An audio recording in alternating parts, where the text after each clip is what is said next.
Is Darnell Wright moving to left tackle? Does he have to? We're discussing it today on the CHGO Bears podcast. We're also going to break down Ozzy Trapilo, new Bears offensive tackle from the draft. Fran Duffy's giving his draft grades. We got a lot to talk about today. CHGO Bears starts right now.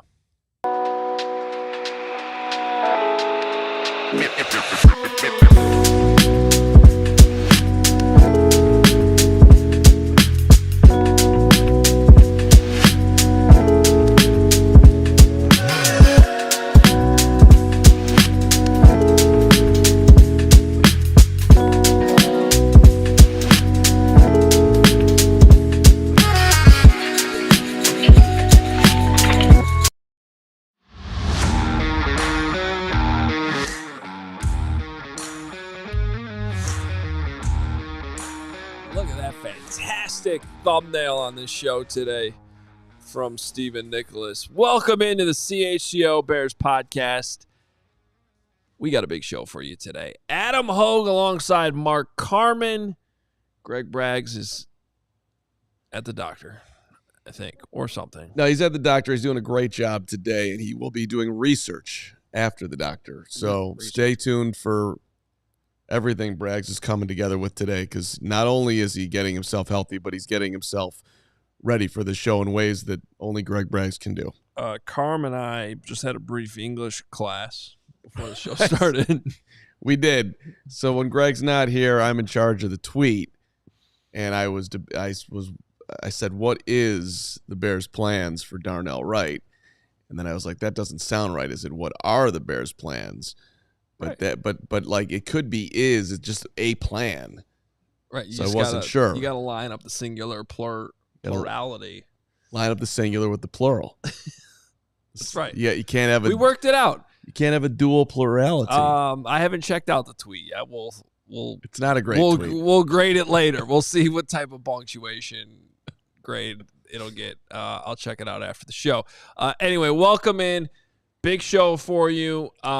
We're going to talk offensive line. Ozzy Trapilo is the prospect of the day that we're going to ODK and take a look at here in a little bit. But since that has to do with Darnell Wright and how the Bears should handle that, that's what we're going to talk about here off the top of the show. Fran Duffy is going to join us later, our ALLCITY draft analyst. He has grades. And stay tuned because he likes the Bears draft, it sure seems like. So he's going to join us. We're going to talk about the other NFC North draft classes as well. He's got some insight on the UDFAs. And we'll do some rapid fire with Fran as well coming up a little bit later on. I also do want to prepare people for a new segment involving Mark Carman that's coming up too. I think that's the only tease we need at this point. But you want me to leave it at that? I'm a little scared. Okay. Cheesy Gordita Crunch, great move by you. Off of Braggs, onto me. That's the move you needed to make. You should have done it a while ago, but I'll let it happen today. Thank you.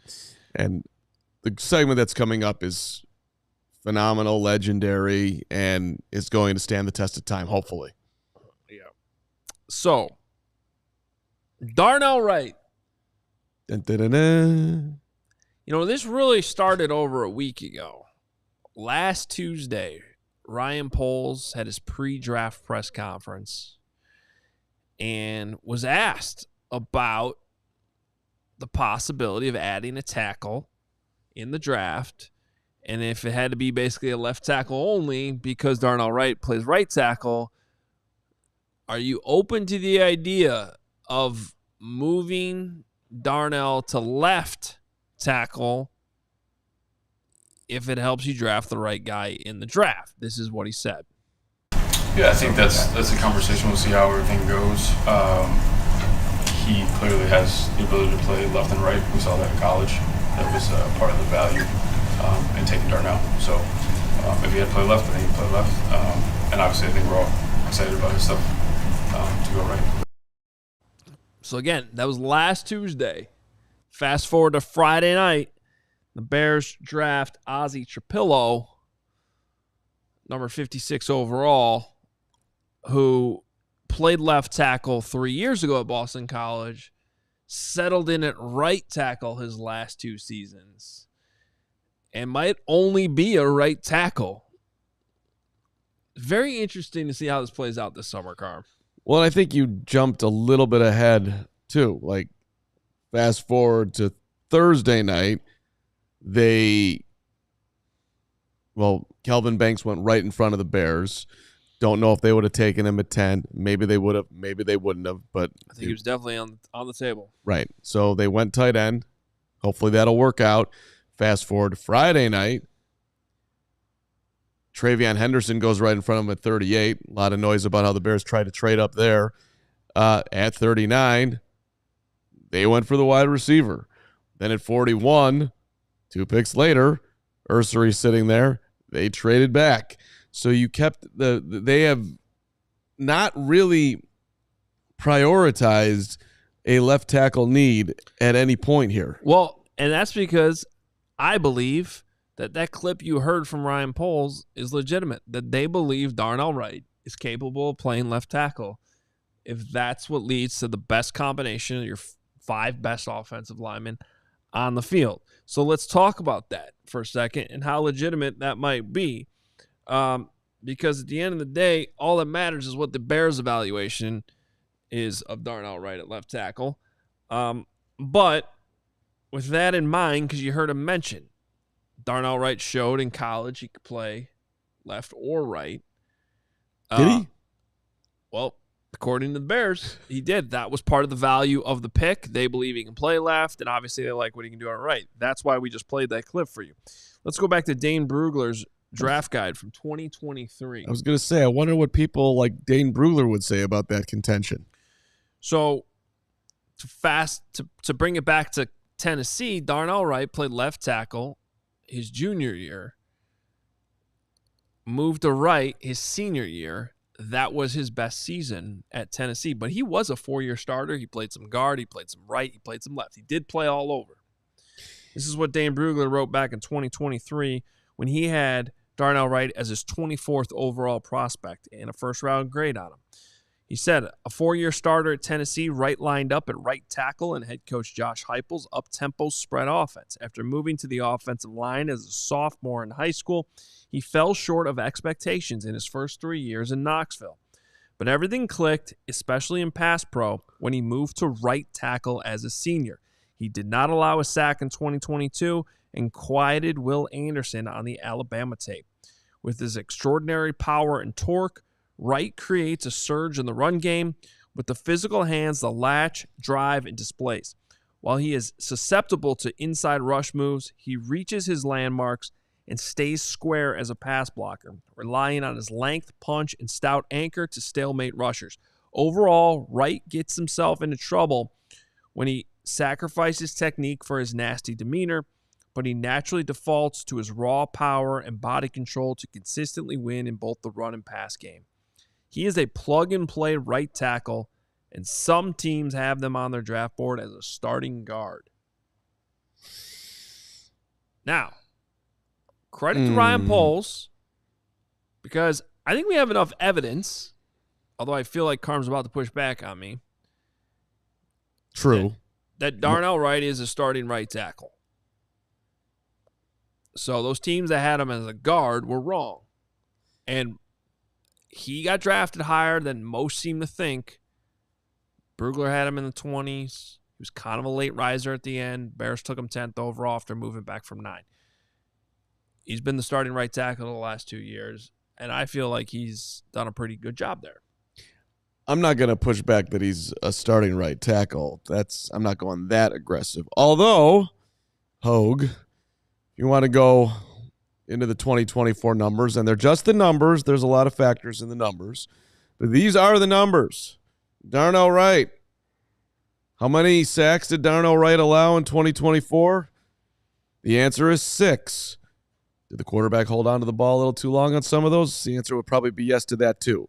But that ranks 120th out of 140 offensive tackles. This is from Pro Football Focus, PFF. So shout out to PFF. Okay, I'm going to just point out that if I had to guess, without actually reviewing those 6 sacks right now in this moment, that at least 2, maybe 3 of them, maybe the Bears would put on the quarterback. Sure, no pushback. 8 penalties. He played in 16 games last year. 8 penalties. Where did that rank? 110th out of 140 tackles. You can't put that on the QB.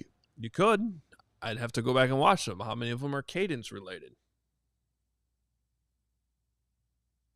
Off the top of my head, actually, and since you just said that, they had a lot of trouble with the cadence, and he specifically was messed up on those.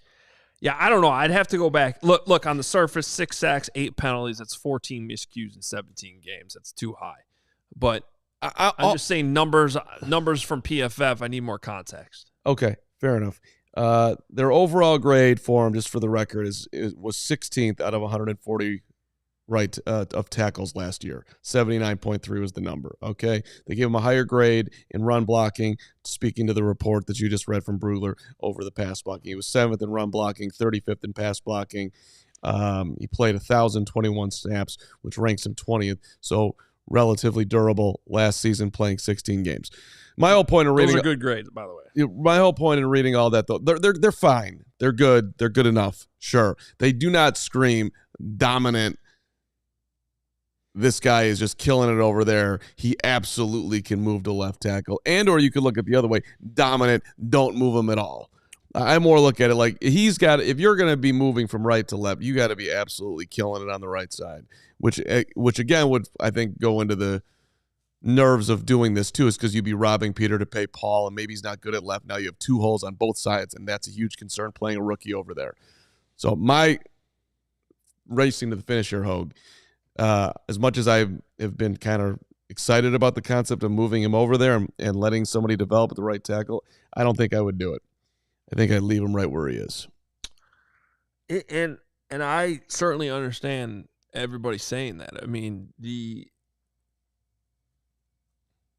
fact that he didn't really click in college until he went to right tackle is a thing. Now, sort of glossed over in that summary that I read, and something that we all need to keep in mind. Part of the reason why I actually do think that Darnell Wright has outperformed what was maybe the consensus draft projection for him, which was more of a later first-round pick, maybe an early second-round pick, was, remember, he was hard to project because of the Tennessee offense. It's this up-tempo, very, no huddle, really doesn't translate well to the NFL. So I think the Bears actually deserve some credit for getting that correct. And I do think that leaves the door open to this idea that, all right, let's go back and watch the tape from 2021, which, by the way, it'll be 4 years. That's four years ago. Guys grow up, they get better at football, they develop, and he's playing in a completely different scheme. So to just completely dismiss Ryan Poles saying that they believe he can move to left tackle, I think is unfair, because there's a lot of unknown in what I just said. There's a 4-year gap in size, weight, literally growing up as a human being, getting better at the game of football, your athleticism. Now, that's not me sitting here arguing that this is what the Bears should do, but I think to completely dismiss it is also wrong. So here's how I would handle this situation. Before I start moving things around here, I want to see if Ozzy Trapilo can play left tackle. And we're about to break down his tape here in our ODK segment. I want to see if he can take to that side of the ball. And if he looks comfortable, if he seems to have the movement and the ability and the strength to do all that, the athleticism, then let's let that left tackle competition play out. Let's see him go up against Braxton Jones in training camp and Karan Amagaji and not touch Darnell Wright. But if they start to look at Ozzy as a right tackle only, well, now I'm starting to be worried that that's a wasted draft pick. Mm-hmm. Because if he can only play the position that Darnell Wright's already playing, and you're worried about Darnell Wright moving over to left tackle, well, you just used the number 56 overall. I'm sorry, second-round pick. That guy needs to have a chance to start. So I don't think the Bears would have done that without knowing it was a possibility and something they were comfortable with, moving Darnell Wright to left tackle. And I I'm going to say this again. I've said it all week. I think it's something Bears fans need to open their minds to as a possibility, because it would not shock me if the week 1 combination has Darnell Wright at left tackle and Ozzy Trapilo at right tackle. So, 2 things. One, I think you're right that it could happen. I'm not ruling it out at all. I think I almost feel like it's more likely to happen. I'm just telling you that I don't think it's a great idea. And to the don't draft a guy at 56 who, is only a right tackle. That doesn't make any sense. Well, last year they drafted Carman 74. What was the plan for Carman? You don't just throw away a 3rd-round pick on a complete flyer, but seemingly they did. This is a guy, an injured dude coming out of Yale. What was the plan of getting him on the field? Were you planning on moving him inside? I think that's where people sort of get confused on, and I feel like we talked about this the other day. Just because you draft a player doesn't mean that you're like, he's a starter. No. There's a reason guys get drafted in the 3rd round. Okay, so the 3rd round was thrown out as let's hope that you can be a swing tackle. Okay, maybe. Ideally, you're like, yeah, we're getting a swing tackle here who maybe develops into something more than that.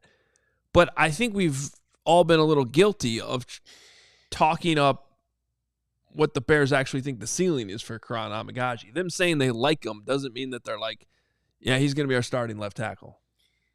I'm just more calling out that the philosophy that we have seen from Ryan Poles at times has not exactly been perfect. And so from your first offensive player that you drafted being Bayless to Karan left last year, which maybe, whatever, that's fine. If you think that if he was drafted to be a swing tackle at that spot, okay. That's not a huge killer, but this is another add-on. Now you added another guy who might be good at one spot, which is like, how many of the same swing tackles do you know it's you're called draft? Depth, and good teams have it. Yeah, they also have running backs that can do things that you could have drafted at 56 when there were 17,000 of them available. Can't draft every position. They needed. Listen. I'll put this on I will put this on the board right now, as I did last year with our guy Torrey Taylor. I will tell you that I guarantee you there will be a running back that was taken after 57 or later who's going to have a great year last year that Bears fans will be able to point to. Man, I wish that guy, whoever it will be, was with the Bears, and that's what Ryan Poles gets paid to do. Man, pick out the dude. I hear you on that, but. Torrey Taylor was still a good punter last year. Ozzy Trapilo could still be a good starting right tackle. If Ozzy Trapilo turns out to be a starting right tackle, it's a phenomenal pick by Ryan Poles. Well, we're going to talk more about that coming up. We're going to break down some of the film here as best we can in ODK. But first, whatever the moment, it is never ordinary at Bet365. New customers now get $150 in bonus bets when you bet $5, win or lose. Sign up, use code CHGO365, deposit $10, and place a bet for $5 to get $150 in bonus bets if your bet wins or loses. Carm knows this. I've been watching a lot of hockey.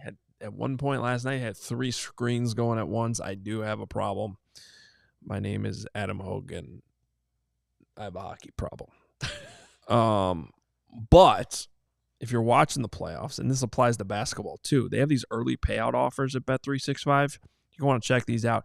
If your team goes up by 3 goals, bet pays out. Instant payout straight bets, parlay selections, get marked as winners on all that. Download the app, use code CHGO365 when you sign up. Same thing applies to basketball. If your team goes up by 20, instant winner, regardless of what happens the rest of the game. It's a great offer from Bet365.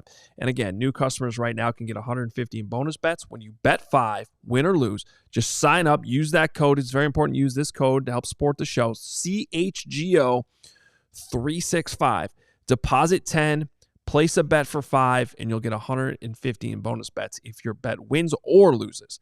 Bonus bets can be used on the spread, totals, player props, futures, and more. Whatever the moment, it's never ordinary at Bet365. You must be 21 plus. If you or someone you know has a gambling problem, crisis counseling and referral services can be accessed by calling 1-800-GAMBLER in-app only. After you make all the money with Bet365, shout out to them. Think about trying to buy a home, get a loan, or just deal with the money stuff in general. That is a lot, and that's why we're here to tell you about the Rate app. Hit that QR code right now. Download it. It is the game changer. Doesn't cost any money either. All free right there for you. Pre-approved for a mortgage in minutes. You don't need to jump through a million hoops. You can also get a home equity loan, personal loan. That takes just under 15 days. Rate app. That's right. It helps you find the best homeowners and auto insurance as well. I think you're paying too much for that. Rate app will help you get that done as well. Whole thing is powered by AI. Super smart, saving you time and money. And unexpected bonus, which is where they're really looking out for you. They've got 800 wellness videos. So you want to just feel better throughout your day. Meditation, breathing exercises, stretching. The tools you need to help you feel better. The Rate app will do it for you mentally, physically, all free. You know, most of those apps, the meditation, they charge money. They're not doing that on the Rate app. So if you're stressed out about a loan or a mortgage, seriously, just let the Rate app handle it for you. And once that's covered, hit one of their free wellness videos to chill on out. It's one app that helps you do both for your wallet and for your well-being. Download the Rate app to get started as we're about to get to Hoge's ODK. I saw somebody in the chat saying, what does ODK stand for? And I want to here to remind you, it stands for offense, defense, and kicking. It's the way that, to take you behind the scenes, it's the way that plays get categorized when you're watching film in huddle. So we're just bringing that to the show. It's a categorization. Yeah, tool. Well, there's the offense. I know you don't know this, Carmen, but there's offense, and then there's defense, and then there's kicking, and those are the three phases of football. I have heard of that, Adam. Did you just realize your headphones were in? Yeah, I don't know. Is that the whole show? I didn't notice either. I think I have my headphones in the whole show. It's like a thing. I don't even know why I do it. It's like I think it's my own protection from my environment. I was trying to protect myself from you and from Steven and from Jim, who's watching the show, and from everybody in the chat. Of course, unhappy with my Ozzy Trapilo. What were you listening to before the show? Nothing. It's like you just put the headphones. It's like it's become a thing. It's part of my routine. And they're not even noise canceling.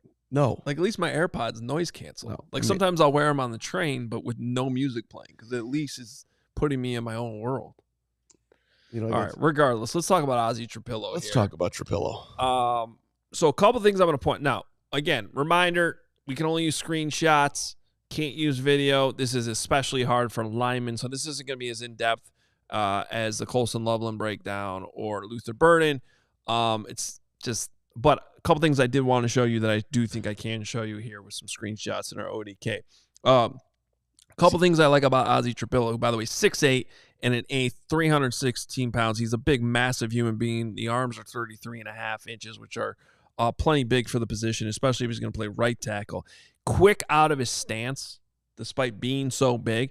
And he talked about being a technician. One of the things you're going to see here is he is really good when it seems like pre-snap, recognizing, okay, I'm blocking the 3 technique here. This could be a difficult assignment for an offensive tackle to basically have to jump inside and get in position so that you can push this 3 tech out and around. Not an easy blocking assignment. Now, it helps a little bit that, number 4 on North Carolina here, he's not necessarily gap penetrating, trying to get upfield right away. It's more of a read and react, so that certainly helps Ozzy here. But I feel like Ozzy's really good with his landmarks. So he knows that he needs the quick step into the inside here to get the leverage he needs to push this defensive lineman from North Carolina back out. And he just, like, this shows up on his tape all the time. Like, just quick out of his stance, getting to the landmark he needs to get to give himself the leverage necessary for whatever block he's trying to execute. And then you could see here towards the end, look at where he's at now. I mean, he is totally turned and squared up here. And you can see those long arms as well right here. So, I mean, this is all about firing out of your stance, getting in the right position so you can take this big, massive human being that you're going up against and turn him to the outside. and create this wall that he did here in the run game. It's a good job right there. Did you clear this Carolina part of this video with Jordan Hudson? I did not. We will probably be hearing from her lawyer, I'm sure. That's a good line. Thank you, Steven. All right. Now, we just saw him go up against an interior player. Now we're going to see this matchup outside. We're talking about an edge rusher and a 2-point stance. Okay, so different assignment here, but same thing.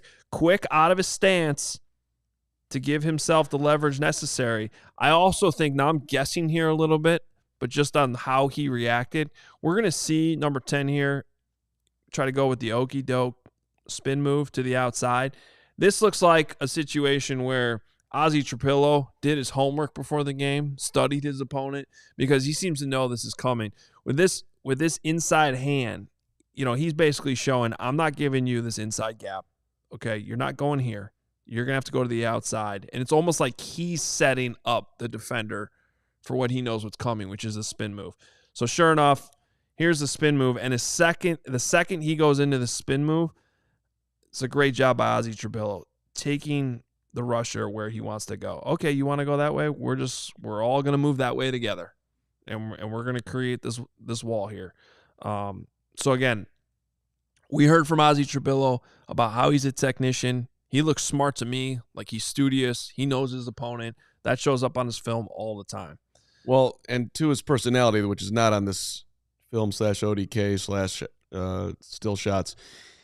Dude's impressive as far as just seeming grounded and focused on what he has to do to be successful. Yeah, I agree. So again, I mean, once he's got his feet in the right spot and he's squared up, he's using those long arms, creating this wall. This is good stuff here. Now, I realize he's not going up against Khalil Mack here or anything. All right, this is North Carolina's defense, but clear that comment with Hudson too. She wasn't a part of this team. This was last year. Get out of here.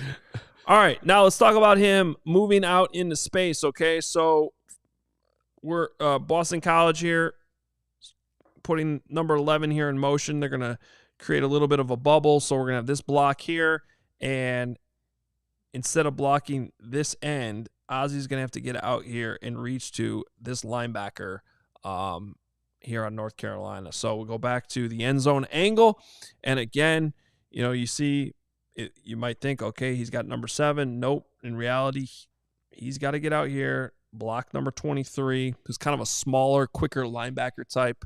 I don't know, Carman, do you have any thoughts about him wearing number 23 at North Carolina? That is messed up. Is that Elijah Huzzy? No, it's not. I did look that up. I was kind of hoping there would be a moment where Elijah Huzzy popped up against Ozzy Trapilo, but I did not find it. It might be somewhere on this tape. Anyway, Ozzy does a good job of getting out here, getting this block. Lane opens up. Number 1's eventually going to make this play, so it's not a huge game, but that's not on Ozzy. If I do have any criticism here, I'd like to see Ozzy bury this dude in the open field. He's a lot bigger than him. It's not like he's going up against a DB. This is a linebacker. But if I do have one tiny critique, poking holes just a little bit here, I would like to see in that moment you completely take that guy to the ground, because as you can see, he's still up right here. And once this back gets downfield, there's no way you can catch up and, block this guy anymore. So does he look a little off balance to you, or is it just me? Slight off balance there? No. He looks a little awkward to me.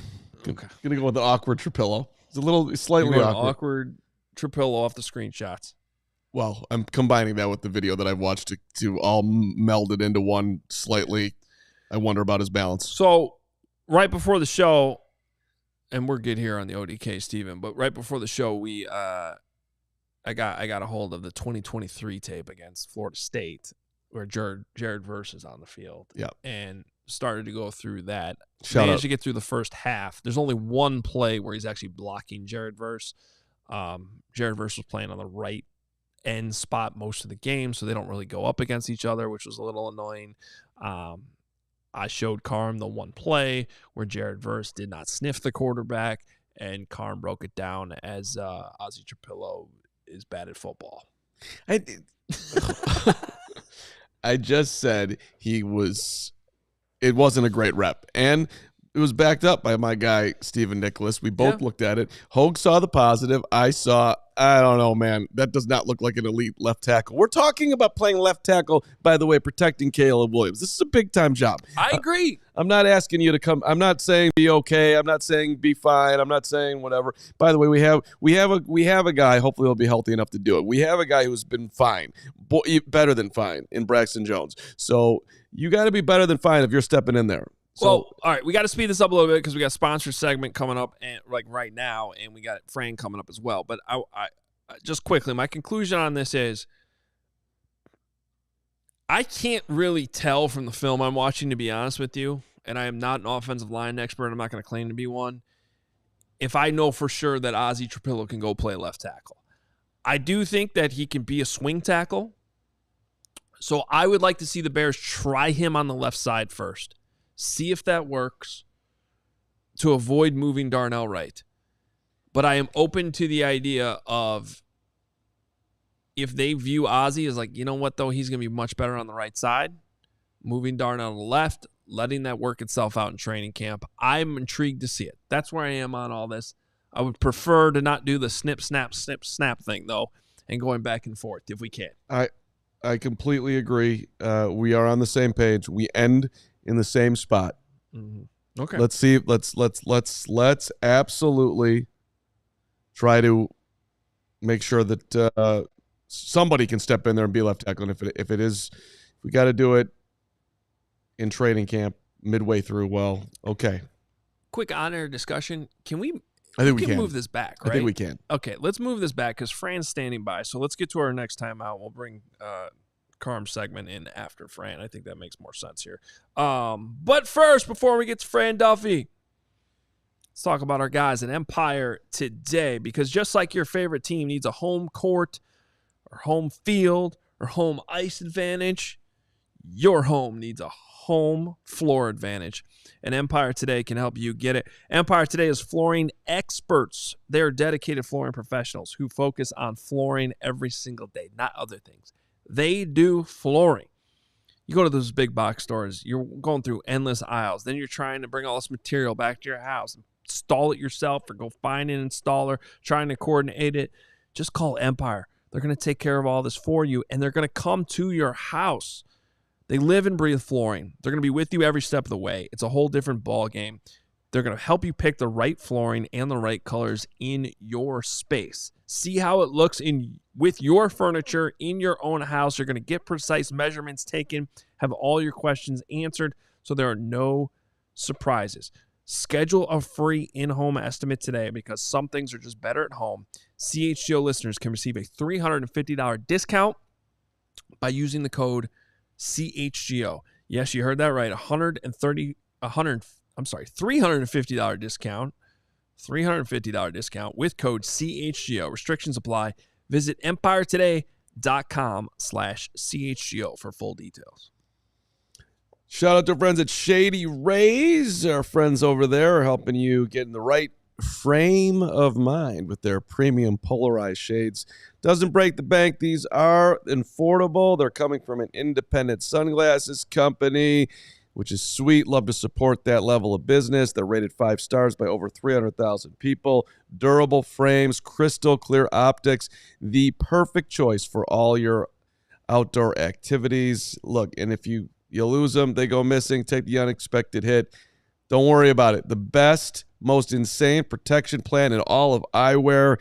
Every pair is backed by their lost or broken replacement program. If you don't love your shades, exchange it for a new pair. Return them worry-free within 30 days as well. No risk when you shop. Hey, for you, the CHGO viewer and listener, if you're just doing the podcast situation, go to shadyrays.com. Save 35% off polarized shades with the code CHGO. Over 300,000 people have rated Shady Rays 5 stars. Use that code CHGO today at shadyrays.com. Shout out to my guy, Donnie, one of my favorite people. Always giving the big support. Yes, I would allow Ozzy Trapilo to date if I had an eligible sister looking for her future husband. Ozzy Trapilo would be an excellent choice for her. Giant John's? I mean, Guy's done great for himself, headed in the NFL, 6'8". It's a good chance that you could, the next Hooper is on the way as well. I think it'd be a great choice if my hypothetical sister would date Ozzy Trapilo. Okay. Well, that was about the weirdest way we could bring in Fran Duffy. That's what Fran should be doing. You should be evaluating draft picks on dateable for your sister. That's his next level, man. He's got enough that he's dealing with these draft prospects. As we bring in our All-City draft analyst, Fran Duffy. He's got draft grades. We got a lot of stuff to talk about. Fran, I want to start with this, though. I don't know how much of that conversation with Ozzy Trapilo you heard, but we're trying to figure out which side he should be playing on, left tackle, right tackle. Do you bother moving Darnell Wright? So I guess I'll ask you sort of a two-part. If you even want to go back to your own evaluation of Darnell Wright back in the day, how would you handle this situation just based on where you project both of these players to have the most success? Yeah, I mean, I think the big thing whenever you're talking about moving players along the offensive line, it does come down to, for me personally, I'm probably starting with Darnell Wright and say, like, all right, like, what do you want to stay at right tackle? Do you feel open to coming to left tackle? If he wants to make the switch, if he's open to making the switch, then you're in good shape. If it's something like, hey, like I just feel comfortable playing at right tackle, that's the beauty of selecting a player like Trapilo, is that he does have experience playing both spots, and maybe he does have a preference. But if it's something where it's, hey, you know what, like I'm good going in and competing right now at left tackle, then I think that you're good to just kind of keep the rest of the offensive line status quo. But that's one of the reasons why, guys, a lot of offensive line coaches and team builders, you prefer offensive linemen that have that proven track record of positional versatility where, they can kind of plug it where it leaks. And that applies to both starters and to backups. A lot of people think it's just for the backup positions, but, even for starters, because of conversations like this, it just gives you added flexibility as you're getting ready to go into a season. Yeah. And that's where, let's talk Ozzy Trapilo. We can just start here first. Number 56 overall. Fran's got his draft grades up, by the way, at allchgo.com. I like how you did this. His grades are not A, B, C, D, F. It's love it, I can see the vision, or check back in 2 years. So let's start with Ozzy here, Fran. What do you think? Yeah, I mean, look, this was a player that I was not as high on as others, but I saw the floor. Like I saw like a high end, like swing tackle. Some people saw a low end starter, but not someone that you're like, oh man, he is going to be a franchise tackle for us moving forward. But I loved the floor. The big thing, and I mentioned this in the article, the reason why I gave this and I can see the vision grade is because when I looked at Trapilo, there was definitely a significant drop-off. There was a position scarcity kind of element to this selection where if you don't take Trapilo there, even though it's a little bit early, you're not going to be able to address that tackle spot with anybody that's going to be viable, even to step into that kind of swing role and feel good about that for 2025. And so I think when you're looking at Trapilo and that selection, yeah, a little bit earlier than I probably would have liked, but I think ultimately I can see why you go that direction. So when you look at the Bears on the whole here, Fran, Ozzy Trapilo included, who was your favorite pick that they made? Yeah, just looking at it, I mean, look, anytime you're talking about like draft grades and evaluating an entire class, it's going to be colored through the lens of what your evaluations were on the player. I love Luther Burden, right? Like I love, so even though the selection was a surprise for me, I love the idea of, hey, you know what? Like we are going to build this pass catching core up to the max. We're going to get Colston Loveland. We're going to add Luther Burden. You add that to Rome Odunze, a top 10 pick. You gave all that money to DJ Moore. We know that you already have DeAndre Swift and a couple of these other young backs in tow. You have Cole Kmet, right? So now it's like, all right, you have this entire group. We put the asset. We traded for veteran offensive linemen. Let's go to battle and try and see if we can get Caleb Williams to reach this upside. That idea does excite me.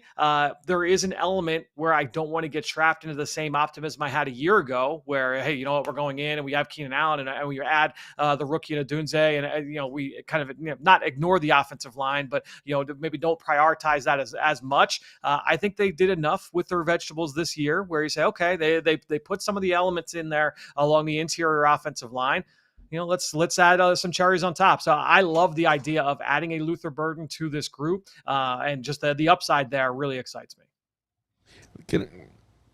This is just a me question, Fran. Don't worry about Hoge here. It's a slight left turn. Oh boy! But Look, the Bears had the 109 pick. They traded back. So I'm just looking at running backs that were taken right after that.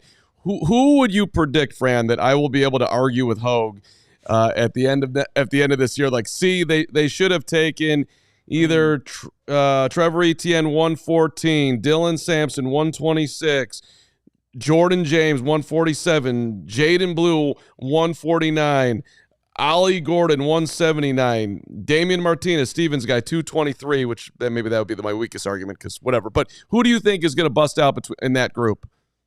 Yeah, I mean, the two names just kind of as you roll through there certainly would be Damian Martinez and Jordan James. Obviously Martinez goes a lot later, so maybe that's a little bit of a different discussion. But I think when you're looking at Jordan James and just that physical element he brings downhill, I am fascinated just to see how they deploy these backs that are right now, in this depth chart, and just how what the snap share looks like with that group. But I think adding that element with a Jordan James, could he have been, kind of that between the tackles thumper, I'm fascinated to see how they kind of use this group. When you look at, adding Monangai, he honestly, like when I kind of thought about the dirty work, like third or fourth running backs in this draft, Monangai was like at the top of that list. I felt best about him in that kind of role. The ceiling isn't great, but I love the floor there for that player. But again, like I don't know that I want to be able to hand it to him. I know he did it in college, but I don't know that in an ideal sense, he's going to be getting 15 carries in an NFL game on a consistent, like week by week basis. I just don't think he's that talented of a runner that way. So to me, when you're looking at Jordan James, you get into Damian Martinez. Like I think some of these other guys, you just had a little bit of a higher ceiling there, but I think it's a different evaluation when you're looking at Carman Cents. Well, when you talk about his workload, though, I think you can make an argument, at least judging by what everyone's saying, Monangai might be the best pass blocker the Bears have at the position right now, which could allow him to be on the field a lot more. No question. And I think when you're looking at, like, all right, special teams, his ability to help as a blocker, that's why I felt best about his ability to kind of step in, fill that number 3, number 4 job. Now, I remember saying a lot of the same things about Roschon Johnson coming out, right? And it's like, all right, like this guy can come in, and even though he was a backup throughout his career, like you look at what he did in pass pro, look at the flashes as a pass catcher. But Monangai, just going back and just watching every single like pure pass protection rep with him, I came away very, very impressed. Well, and getting back to Carm's question, like I don't necessarily think we're going to be arguing about this because your point was you named a bunch of guys that got drafted at the running back position after the Bears went and got Ruben Hippolyte, who it's not like I'm sitting here being like, yeah, Ruben Hippolyte. Okay. This was the one guy that in Fran's draft grades here, he said check back in 2 years, and he calls it a head scratcher. I do think this is the one pick the Bears made where it's like we're either going to be looking at this Fran as, wow, they saw something no one else did here, and that was a hell of a pick, or what the hell were they thinking? Because this was a guy who wasn't even invited to the combine, maybe wouldn't have been drafted, or maybe at least would have fallen to the 6th round or whatever. How do you sort out this Ruben Hippolyte pick? It's one of those things where when you get to day 3 in the draft, look, you want to stand by your convictions, right? We talk about like standing on the table for players and, making sure that you stay true to your evaluations. Who's someone that you just would be sick about if you missed on this player, right? And that's when you are drafting somebody early on in day 3, you are kind of standing up and saying like, yeah, well, we feel very strongly about this player. Also, I think it's also important to consider the fact that typically when a player is drafted by a team, let's say he's drafted in the 4th round like Hippolyte, chances are that team did not have a 4th round, equal grade to that player. Like chances are they had a grade that was more equal or more parallel to a day 2 grade, on said player. And so very clearly they valued him more than anybody else in the league, like by definition. Now, if you were just looking for top end speed, now to me, like that is the number one thing that he hangs his hat on. Yeah, like he ran 4.42. That's outstanding.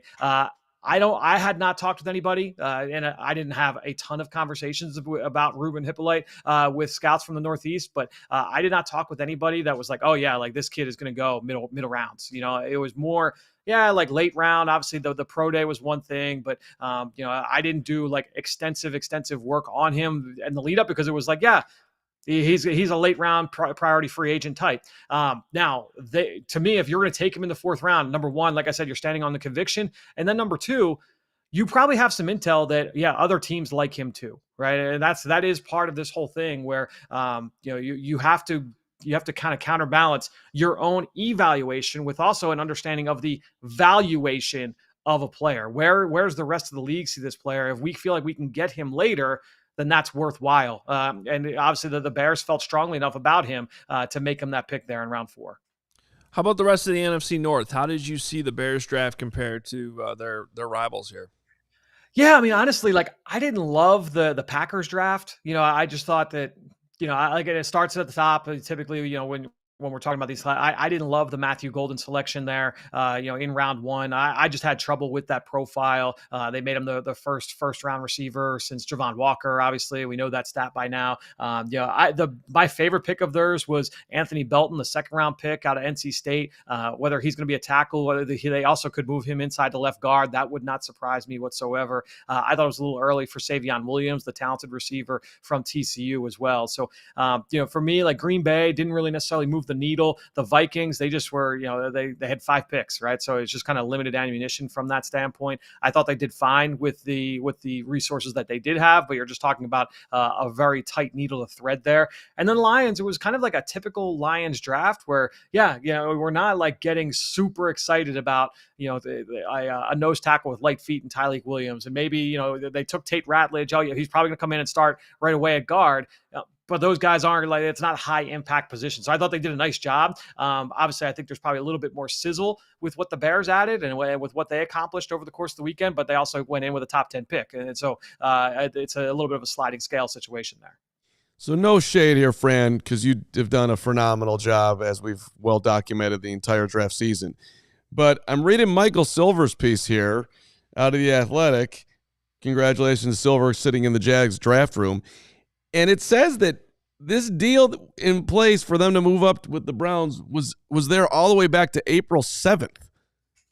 So I have to ask you, as our leader here, how did you not sniff this out? How did they keep this thing quiet? That's unbelievable. The thing was done for nearly 3 weeks and nobody found out anything. I shout out, I guess, to James Gladstone and Andrew Berry, the two of them. Who are these guys? They should be working for the FBI. Yeah, no question. Outstanding job from those two teams, if that's true. And I'm sure it is if Mike reported it. But I will say, like, I had a conversation a couple weeks ago, and it was, like the Browns, talking through the Browns and what their plans are. And it was, all right, like, yeah, they stay put at 2. Like, here's what the idea is. They're going to take Travis Hunter and, probably try and pair him with a quarterback. But I was told that they loved Mason Graham. And, that's why in that final mock draft that was published on Thursday morning, basically what I put was, because at that point there had been rumors. I think it was Peter Schrager had put out, like, there's been talk about Cleveland trading out of this spot. And so what I put in that final mock was, if they stay put, this is going to be Travis Hunter. If the trade does happen, I would look for them to select a defensive lineman that's going to play right next to Myles Garrett. And that was based off the intel that I got that they really liked Mason Graham. It's interesting that it was announced that the deal was kind of consummated on April 7th, because Adam Schefter put out the initial report. Mason Graham visited the Cleveland Browns on April 6th. And so it's like, all right, so he went and visited the Cleveland Browns on April 6th. They decided then and there, all right, we're going to get this guy. Let's trade down and we will make him the 5th pick of the draft. And so kudos to both organizations to keeping that under wraps for as long as they did. And by the way, the reason why they didn't just agree to it right away was because the Browns wanted to make sure that the Titans were taking Cam Ward, because if they did anything different, they probably would have taken Cam Ward instead, and the trade would have been off. That was also in Silver's piece. Right. Actually, listening to Fran's explanation on all of that, Fran nailed it. You were on top of that. That Mason Graham timeline is incredible, actually, when you think about it. He comes in for a visit, and they're like, all right, well, this is what we want to do. Let's get this trade at least agreed to here. That's good stuff. It's good stuff. All right. Let's do some rapid fire. Okay. With our guy, Fran Duffy here. We got a few, even though the draft is over. I have not seen these. We got Climber Andrew. Who are your favorites from the Bears UDFA list, Fran?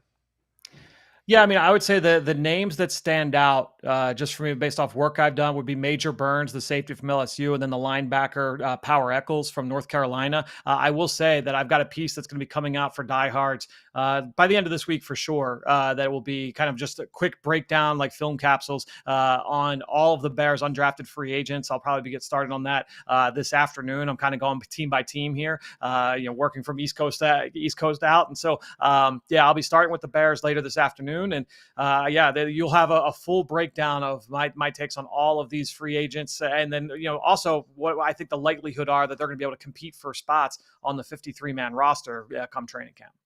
I got to call myself out here. This doesn't happen a whole lot. Yeah? What'd you do? Look, we've been diving into these draft picks. I was unaware to this point that the Bears were signing Power Eccles. Do you know who Power Eccles is? I know all about Power Eccles, but why are you excited about Power Eccles? Let me plug in my iPad here. Uh-oh, here comes Hoge's thing. I thought that Hoge was gonna start talking about Luke Elkin, the long snapper from Iowa, and how the brilliant way that he spins it that's on the list too. But he's not. He's going Power Eccles. You should be going Elkin. Yeah. By the way, I don't know why it's showing. You could be taken down daily. I have no idea why it's showing that there, Steven. Because that's not what's on my screen, but that's not good. Yeah. Well, can you try one more time? Like, I don't know why that was weird. Hoge really wants to show you what he's got. Well, because this is a great moment. It's not working for some reason. I don't know why this isn't showing what we just showed you about 15 minutes ago on this show. Remember when I brought up number 23? Yeah. North Carolina. That was him? That was him. Wow. Power Eccles. That Ozzy Trapilo, I wanted him to demolish. Mm-hmm. And he just sort of blocked him. Yeah. That was Power Eccles. 3-year starter for Carolina. That's amazing. That was an amazing moment. Okay. Sorry about that, guys. Apparently they're both Bears. Yeah, there's a handful of names. I'm just going off what the obviously none of that's going to be official until they come in for rookie minicamp. And that's when they can sign the deals, and that's when the team can announce them as official. Sometimes these deals fall through, so we're going off the reported list right now. But again, I will have that full list with breakdowns over the next couple of days. You got anything on Jonathan Kim, the kicker out of Michigan State? No pressure, Fran. You know what? As soon as I crunch those numbers for you, Carm, I will send it to you or directly on Slack. Thank you. Number one kicker in Spartans field goal percentage history, buddy. I did say look for them to bring in a second kicker. I think they like to have 2 kickers in camp, but we'll see where that goes. All right, what's up next here in our rapid fire questions here for Fran? The wet noodle. My guy. How does the Bears' use of RAS scores in later rounds compare to teams around the league? This might be a hard one, Fran, but you track all this. No, it's not. He's shaking his head. He's like, no, this is easy. Then, by the way, this is the stuff that Fran, like, he keeps track of so many things, tendencies, all this stuff. So this is right up his alley. Yeah, I mean, look, coming into this draft, they were among the highest in football. I'm just going to go real quick. Give me one sec. I'm just pulling it up. Yeah, I mean, they coming into this draft, it was extremely high, and it's going to remain that way because of some of the guys that they took.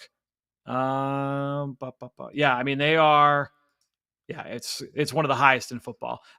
So I think when I'll have the exact number here in a couple of weeks as I go through kind of like team by team to see how it stacks, to answer the question of how it stacks up with the rest of the league. But when you're looking at the Bears, and that's something that we've talked about, when trying to find players that make sense for them, they talk all the time about like grading the flashes and finding the upside. It's these upside swings. And I think when you're looking at, Zay Frazier, definitely, from UTSA applies there. When you look at Hippolyte, like it applies there, right? So all these players that have that high end ceiling, they're going to be in play for Chicago at all areas of the draft.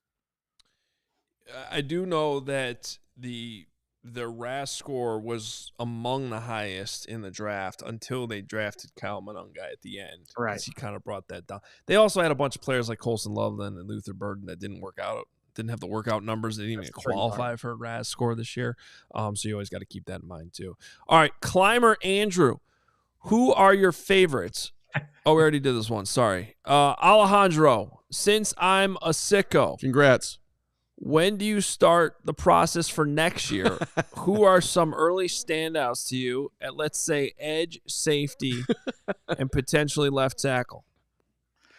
All right, so the process for next year starts very, very soon. I'm gonna finish these undrafted free agents for all the teams in the All-City Network, and then I'll start breaking down film for that 2026 class. I will say that in terms of edge, a couple names that I've got certainly kind of that I'm excited to watch first, right? And I can't like speak to them super definitively because I haven't done all the film yet. But Mateo Uyanglele, the pass rusher from Oregon, a rising junior, that will be one of the first players I watch from that position. As far as guys that are going to be rising upperclassmen, Trey Moore from Texas was a redshirt junior this past year. I actually did study him, and I thought he was a really crafty rusher, kind of similar to Donovan Ezeraku, like body type wise, skill set wise.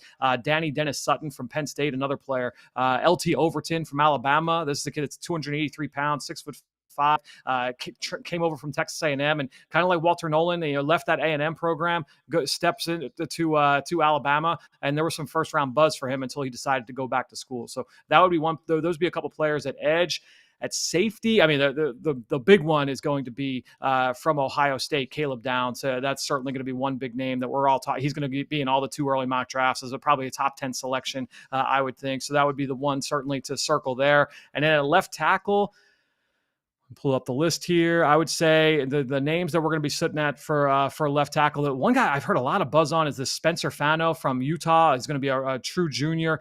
Francis Mauigoa from Miami. Another guy is going to be a true junior. Caden Proctor is a big name that I'm going to be studying soon. Another true junior at Alabama. As far as the rising upperclassmen, J.C. Davis from Illinois. He actually was accepted to go to the Senior Bowl. I had a solid grade. I'm hoping that he can take that next step. And then Jennings Dunker from Iowa, a player I'll be watching as well. Look at that. Nailed it. I mean, he left Antosaka at Northwestern. It's okay. We'll get to him. We'll get to him, Carman. It's my guy. All right, one more here. Let's go S. Durango, 1219. Hate to be negative, but not all moves work out. So which of our free agents moves is least likely to pan out the way the Bears fans hope? A free agency question? Okay, fair enough. Yeah, I mean, let's take a look real quick. I'm a big Drew Dahlman guy, so I'm good with that. The one that I would be worried about personally would be Dayo Odengbo. I don't know how about you. And obviously, anytime you're dealing with an older player like a Grady Jarrett, they gave him real money. I mean, $43.5 million with $28.5 guaranteed. It's a little concerning. He's been one of my favorite players at the position for a long time, Grady Jarrett. So I hope that I'm wrong there. But I would say Odengbo and Jarrett would be the ones that kind of jump out to me from that list. Yeah, no, I think that's the biggest gamble. That's fair. One of the least fun things you can hear at 58 minutes into a podcast. The two guys that we desperately need to be able to get to the quarterback. More and more Bears fans and experts like Fran are like, I don't know about that guy. Yeah. Big bet on Dio. Hopefully Grady can find the fountain of youth. All right. No problem. I'm sure. Fran, did we leave anything out? I think we got to everything here. I'm excited to share. Once I go through all these UDFAs, maybe that'll be next week. We'll go through. I know, Tysheem Johnson, the safety from Oregon, is another player that I'm excited to dig into. I'd heard some good things there. So, there are a handful of players from this list that I haven't done a ton of work on yet that I'm excited to dig a little bit deeper on for this write-up. All right. Well, it's been outstanding. Appreciate you jumping on with us as the draft discussion continues. Fran, you've been awesome the entire draft. Yep. Let's just give hope That's everybody right. at home watching appreciates and all those players he listed for next year. It's coming. It's coming. You're gonna get access to the draft guide for next season. Make sure you're a diehard. AllCHGO.com and become a diehard. It's worth it for the draft stuff alone. 100%. Thanks, Fran. Appreciate it, guys. See you, Fran. There he is. Fran Dimensional. We went free agency. Don't box Fran into just straight draft. Guy knows football, period. End of story. We know this. All right. Well, you got to work on your. What do I got to work on? You're going off the rails with these. Fantastic was good. Phenomenal was good. There was one in the comments I saw at one point You don't like Fran What do you dimensional? say? Like Don't Fran something with my emotions. I thought that one was good too. But in the meantime, make sure you become a diehard, because the draft database, all that information is still in there. You can reference it whenever you need. And sources are telling me that Fran's got this big goal to get the draft guide going for next year, like ASAP, so you could track the stuff during the college football season. Listen, we all know that Ryan Poles' work is not done, and the only way to keep up with what Poles needs to do, the best way to do it, is with Fran. So make Fran a part of your life, not just on Wednesdays at 12:30. It is now time for a new segment. Yeah, now this got pushed back a little bit toward the back end of the show, but don't think that this is not a front of the show potential right here. Damn it. You want to intro this, or am I introing it? I could do it, because our next segment is called Carman Cents. Oh, look at that. Look at that team. And we are in a new land. Look at that. I never thought my face would be on a coin. And amazingly, just like Carm's Notes, it is sponsored. It is brought to you by Rate.com. Download the Rate app. Keep both your wallet and your well-being happy. Do you want to read this part? Because you wrote it, I think. Yeah, I'd actually like to read this part. Shout out to my friends over at Rate who have helped me with this mortgage situation, which I was not qualified to do, but somehow they got me through. I highly recommend the Rate app too for peace of mind and everything else. But I wrote it out like this for this segment. This is how I pitched it. What's working, what's not working, and does it all add up? Let's live in reality. As yours truly, Mark Carman, is doing that. It's brought to you by Rate.com. And we now present Carman Cents, where everything makes more sense when you truly think about it. And we have not talked about the latest nausation, as I would like to put it, between the Chicago Bears and the city of Chicago. Kevin Warren has now sent a letter. He sent it on April the 16th, 2 weeks ago. Great birthday.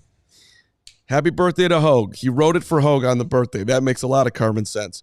He wrote it to the Park District and the new superintendent, Carlos Ramirez Rosa, quote, detailing the team's concerns over the condition of Soldier Field and requesting documents to provide an overview of maintenance and capital spending. All right. Now, look, I get it. The city of Chicago has done a horrendous job maintaining, doing a zillion things with Soldier Field, okay? It hasn't been good.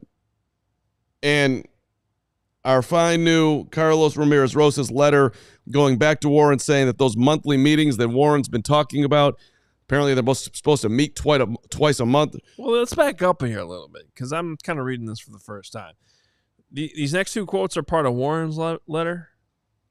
Yes. You want me to read those? Yes, I would like you to continue reading it. Okay.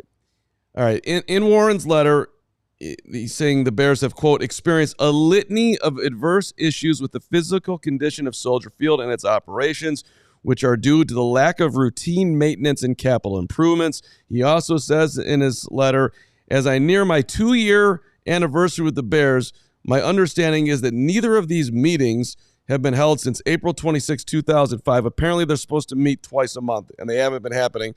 Since 2005? Since 2005.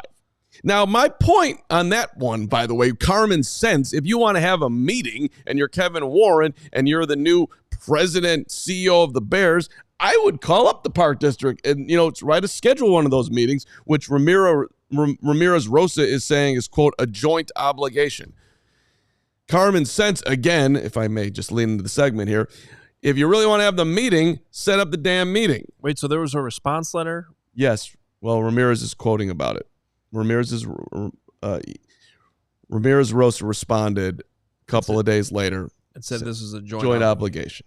Okay. All right. Well, I'd like to point out that getting back to the Bears in 2 days or whatever it was, that is a move in the right direction. Because first of all, none of this stuff is new. Okay, it was well documented a couple of years ago in the documentary that NBC Sports Chicago did on this whole relationship between the two of them, that Ted Phillips was writing a letter to the Park District asking for simple things like, can we upgrade the concession stands, please? normal things that if you owned your own stadium, you would be doing every year.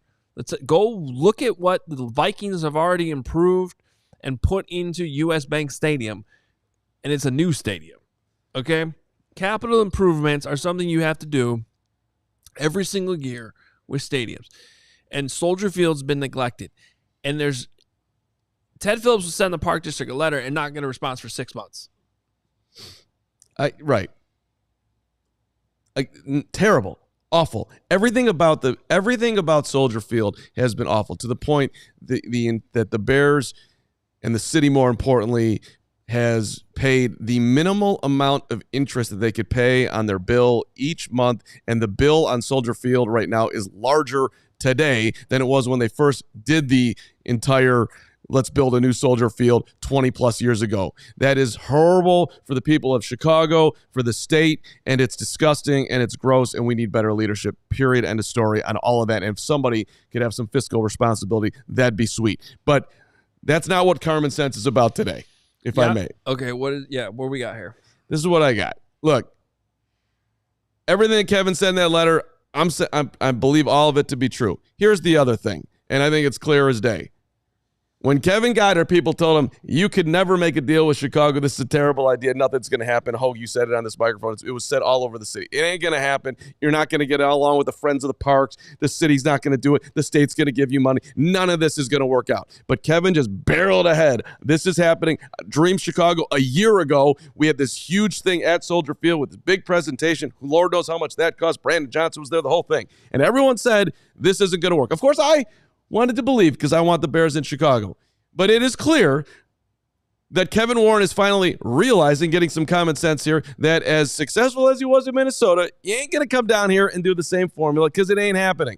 So he has finally come to his Kevin Warren sense, and that's why this letter is going out. It's got nothing to do with concessions, the field, or nothing. The Bears are leaving. They're going to Arlington Heights. This is, let me mark some things down on paper so we can have documentation that these are beefs, which is why we're going to break our lease. It's got nothing that he's complaining about he'd be complaining about if there was a deal about to be struck.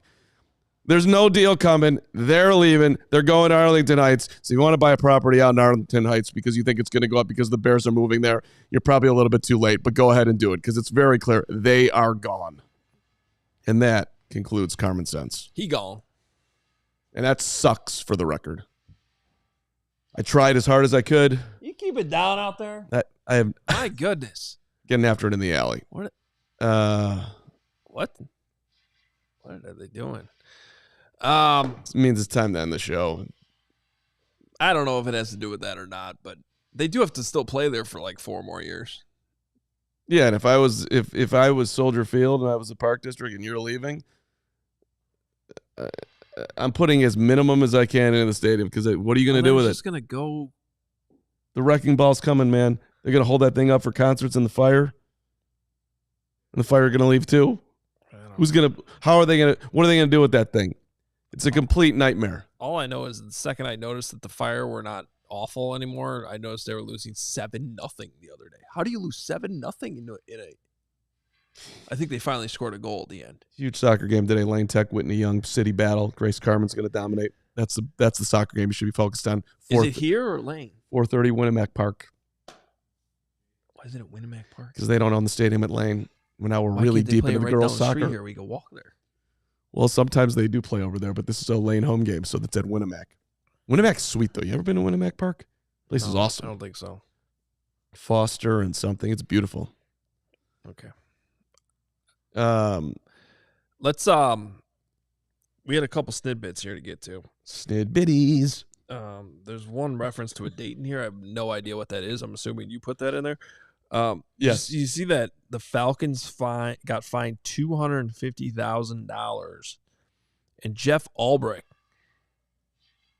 the defense coordinator, got fined $100,000 for the Shedeur Sanders prank phone call.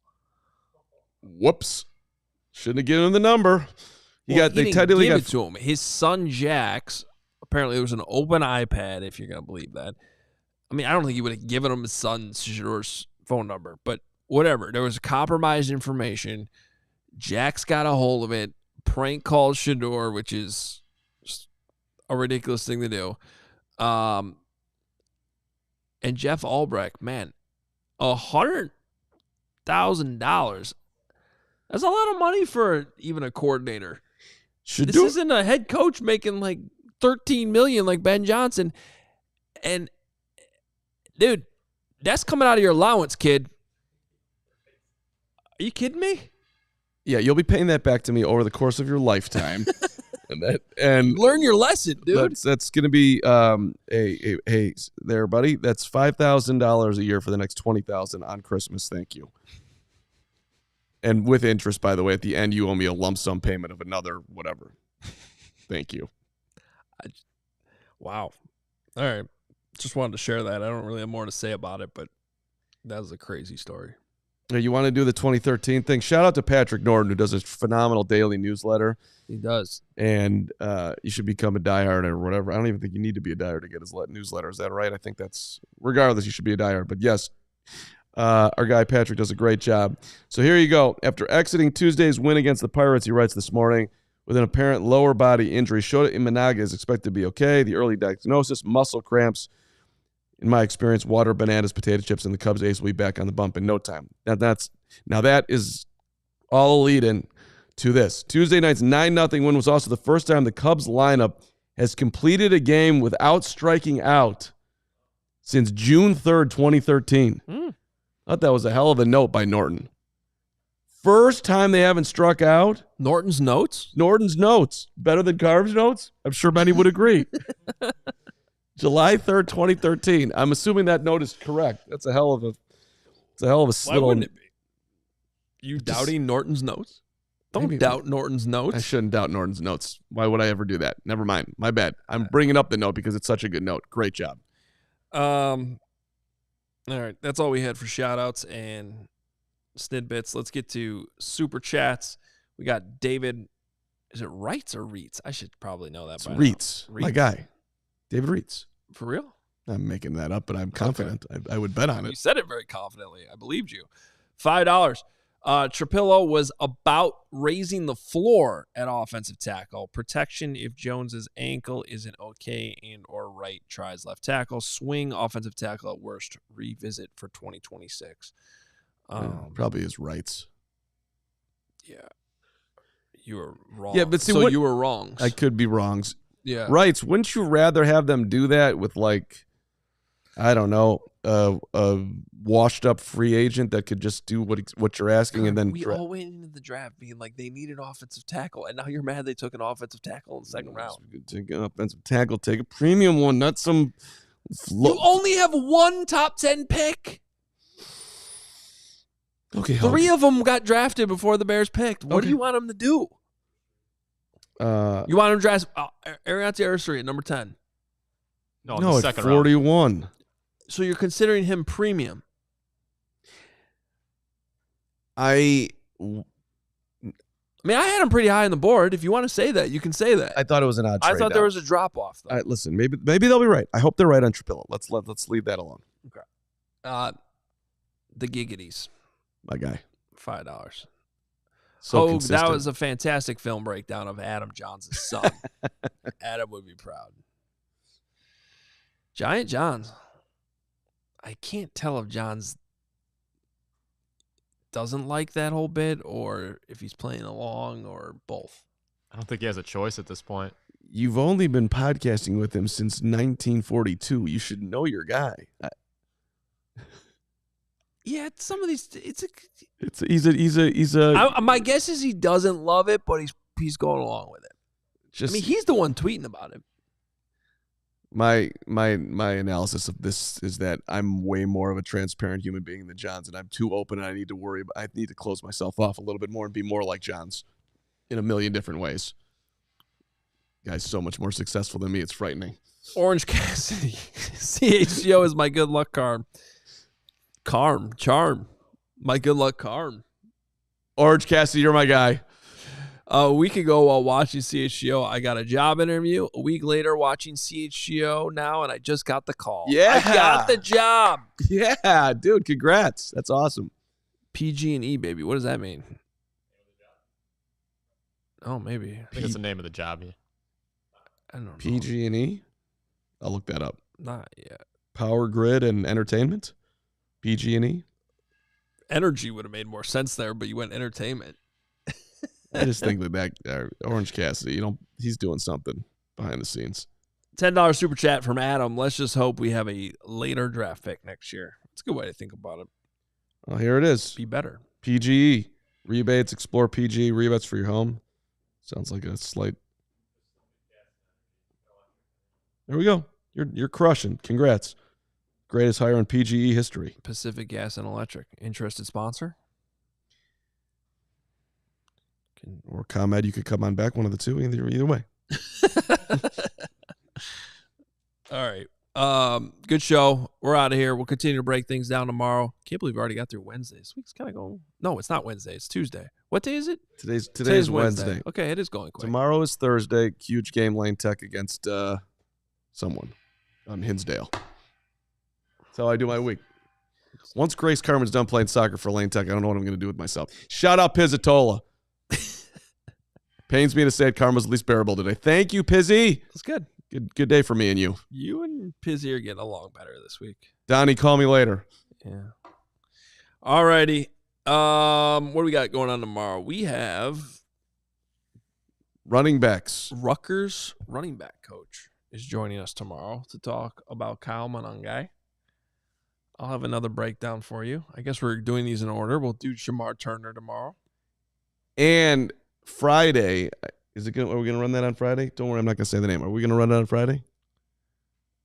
Yeah, I think so. Okay. We'll have one of the Bears draft picks on Friday's show. Bang, bang. There you go. Like that, Hoge? I know you like that. I guess so. I guess. Shout out Crystal. Hit the like button. Thanks to Steven producing. Did a great job as always. Thumbnail was killer. We are back tomorrow. Braggs is back tomorrow. Guy dominated at the doctor's office today. Wasn't a pain in the ass. I talked to the doctor. It's the first time he wasn't. A lot of doctor's appointments. Guy needs a lot of help. Let's go uppity on the doctor's visits. Oh, you're gonna hear from who is that on Twitter the other day? Oh yeah, Marsh is gonna come at me. He would never say that to Hoge. Settle down, Marsh. I need plenty of help too. Trust me. He does. So do we all. I'd go to the doctor with Greg if I could.